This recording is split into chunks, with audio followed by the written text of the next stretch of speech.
एक शेर है, जो मुश्किल रास्ते हैं उनको यूं हमवार करना है, जो मुश्किल रास्ते हैं उनको यूं हमवार करना है, हमें जज्बात की कश्ती से समंदर पार करना है। क्या बात है। मारिया जी, मैं अगर ये कहूँ कि आपकी लाइफ स्टोरी बहुत फिल्मी थी तो गलत ना होगा और उस फिल्म की हीरोइन आप हैं। मोहसिन साहब को आपने जिस तरह से मुकम्मल किया है, इस सफ़र का आगाज़ कहाँ से होता है? इस सफ़र का आगाज़ होता है जब मैं मोहसिन को जानती हूँ, मतलब थ्रू टेलीफोन और थ्रू रेडियो जी। तो मुझे ये पता चलता है कि एक बंदा है जिसे डिसेबिलिटी है, वो भी मुझे काफ़ी अर्से बाद पता चला। फिर उसके बाद मुझे पता चलता है कि इनकी बहनों की शादी है, सब लोग मुबारक दे रहे थे, मैंने भी ऑन एयर मुबारक दी। अच्छा। तो उसके बाद उस वक्त मोहसिन साहब क्या कर रहे थे रेडियो पे? ये भी रेडियो का प्रोग्राम के लिसनर थे, मैं भी थी। अच्छा, लिसनर्स थे आप दोनों? जी। जब तो फिर मैंने कहा चले मुबारक दे देते हैं, तो मैंने तो मुबारक के लिए इनको फ़ोन किया था। तो फिर उसके बाद मुझे लगा कि जब इनकी बहनों की शादी हो जाएंगी तो ये तो देख भी नहीं सकते, और फिर इन्होंने बताया हुआ कि रिकॉर्डिंग्स के साथ मैं सब कुछ करता हूँ। तो मैंने ऑफर की कि अगर आपको हेल्प की ज़रूरत हो ना, आपकी बहनें नहीं होंगी तो फिर कोई भी रिकॉर्डिंग के ऐसे मामलात होंगे तो आप मुझे बताइएगा, मैं आपको बुक्स रिकॉर्ड कर दूंगी। तो ये मैंने पहला इनको ऑफर किया था। अच्छा। तो ये आपने क्या सोच कर किया था? नरम दिल थी, सॉफ्ट हार्टेड थी। अच्छा। मतलब ऐसे था कि बस एक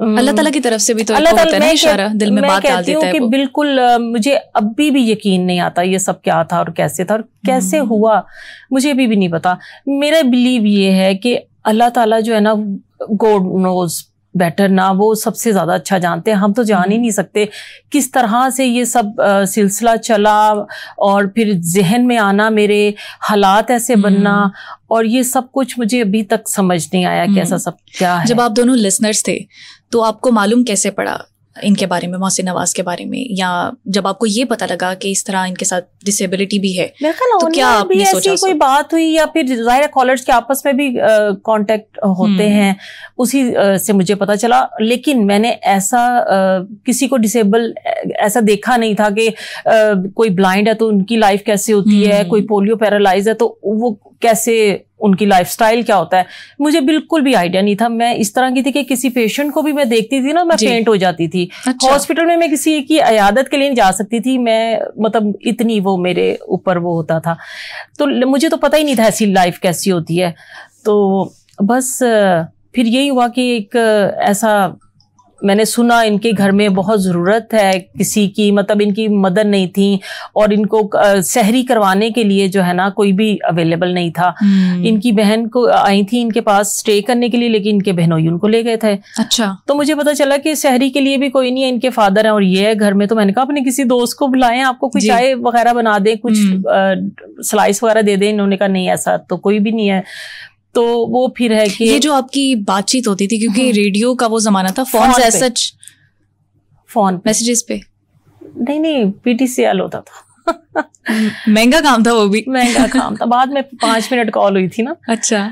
तो वो फिर है कि मुझे जब ये पता चला कि एक बंदा, कब तक पेरेंट्स रहते हैं ना, तो मैंने कहा मैं आपके लिए ना रिश्ता तलाश करती हूँ। तो वो जाहिर है कि इतना बड़ा दिल जिगरा किसी का भी नहीं होता ना। हाँ। और इतनी मटेरियलिस्टिक दुनिया है, लड़कियों की तो इतनी ज्यादा डिमांड्स होती हैं, तो वो फिर कैसे होता है। एक अच्छा खरा इंसान भी हो ना, अच्छा भला इंसान भी हो, तो उसके साथ भी 100 डिमांड्स हैं आजकल। तो ये भी होना चाहिए, वो भी होना चाहिए। जाहिर के तहफ़्फ़ुज़ात होते हैं, तो बहुत मुश्किल होता है ये मामला। हालांकि मोहसिन के इश्क में 2 मुब्तला थी, लेकिन अरे वाह, कौन थी वो 2 माशूकाएं? काफी ज्यादा हैं, लेकिन 2 तो बहुत ज्यादा इश्क में मुब्तला थी। मोहसिन साहब आप बताएं जरा।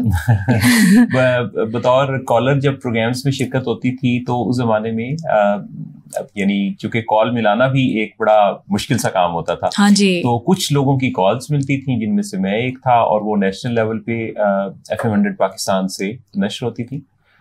तो उसमें बहुत सारे लोगों तक जब वो आवाज़ पहुंचती थी तो लोग फिर आइडियलाइज करने लगते थे, और फिर वो इंक्वायरी जो PTCL इंक्वायरी है वहां से उन्होंने नंबर हासिल करना, राब्ता करना। तो एक दिन में कोई 70 तक की कॉल्स की रेशियो भी थी। क्या बात है। यानी घर पे मेरा फोन बजता ही रहता था और उसमें फिर बहुत सारे लोग फीलिंग्स का इजहार करना, जैसे होता है कि आप एक्सपोजर से, ग्लैमर से लोग काफी इम्प्रेस होते हैं। जी बिल्कुल ऐसा है। तो उसमें बहुत जबरदस्त ऐसे लोग राब्ते में आए जिनसे बहुत सीखने का भी मौका मिला, बहुत सारी। तो वो जो आपकी माशूकाएं थी वो आपके बारे में जानती थी? मैं मौजू बदलना चाह रहा था लेकिन आपने नहीं बदलने दिया। ऐसे नहीं बदलेगा मौजू। आपने हाँ। ये भी बताना है वो माशूकाएं आपकी पक्की पक्की माशूकाएं थी? हाँ, ऐसे ही था। एक ने तो बाकायदा नॉवेल भी लिखा। अरे वाह। और उसमें अच्छा, मारिया के साथ ये दोस्ती थी कि मारिया का भी उन दिनों में चूंकि राब्ता था, तो मैं उन सब की बातें भी सबसे ज्यादा शेयरिंग करते थे, बताता था। अच्छा, मारिया चूंकि कंफर्टेबल रहती थी। असल में लड़कियों के अंदर ये एक, या लड़कों के अंदर भी, सबके अंदर एक दूसरे से जेलसी का एलिमेंट होता है, लेकिन इनके यहाँ नहीं था। तो ये मैं आसानी अपनी सब लोगों की बातें इनसे बताता था। ये बातों का तबसरा, बल्कि इन्होंने उस मौके पर ये मुझे काफी मशवरे वगैरह भी देती थी कि अभी आपको इस तरह से, यानी तब तो ये मेरे लिए रिश्ता ढूंढ रही थी ना। अच्छा। उस वक्त तक प्लान ये नहीं था शादी का। उस वक्त तक तो मेरी मारिया जी आपने मशवरा नहीं दिया था फिर किसी माशूका के हवाले से? वो खुद ही हिम्मत नहीं कर पाई तो मैं क्या कर सकती। अच्छा, हिम्मत हार गई, फिर माशूके ना हुई। हाँ, असल साथ तो वो सिर्फ वो फोन की हद तक था ना। अच्छा, तो मौसिन को चाहिए था कोई आके इनकी हेल्प भी करे, कोई खाना भी बना के दे। मारिया के साथ फायदा यूं रहा, अब आपकी इमदाद भी बीच में चाहिए होगी क्योंकि आप फायदा इमदाद हैं कि आप हमें साथ साथ जो है ना वो बताती जाएं हमारे कि हमने मौजूआत पर कितना रहना है, क्योंकि ये मौजू ऐसे हैं कि जिस पर इतना दिल लगता है। 25 साल पे मुहित है ये। 25 साल बहुत एक दौरानिया होता है। जी जी। तो हुआ यूं कि जब इन्होंने मुझे कहा कि आपके लिए मैं कोई रिश्ता ढूंढूंगी, तो मैंने फौरी तौर पे उस पर कोई सीरियसनेस का इजहार नहीं किया। अच्छा। लेकिन ये इन्होंने अपने जहन में फैसला कर रखा था। तो एक दिन मुझे कहने लगी कि मुझे लगता है कि आपके घर में मेरी ज्यादा जरूरत। वही वाकया जो था ना कि इनको सहरी देने के लिए भी घर में कोई नहीं था। अच्छा। उस दिन इन्होंने मुझे ये कहा तो दो बातें हुई। एक तो मेरे अंदर की बात थी, वो भी एक शेर है। शेर का जवाब दो। अभी आपने एक खूबसूरत सा शेर सुनाया था जी। तो जब इन्होंने मुझे ये बात की ना, तो उसने जब मुझसे किया अहदे वफा आहिस्ता, दिल में एक फूल खिला आहिस्ता। तो चुपके से एक फूल का खिल जाना दिल के वीराने में, ये एक वो कैफियत थी जिसने बहुत खूबसूरत एक फीलिंग जगाई।